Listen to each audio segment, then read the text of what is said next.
একজন যুবকের কতটুকু সামর্থ্য থাকলে বিয়ে করতে পারবে? একজন যুবকের সর্বনিম্ন 10 দিরহামের সামর্থ্য থাকলে সে বিয়ে করতে পারবে।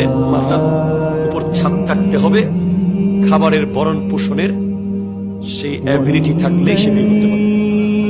বিবিকে মাথার উপরে ছাদ, তার কাপড় চোপড়, ভরণ পোষণ এবং মাত্র 10 দিরহাম, একটা অঙ্গের দাম, শরীরের একটা অঙ্গের দাম কত?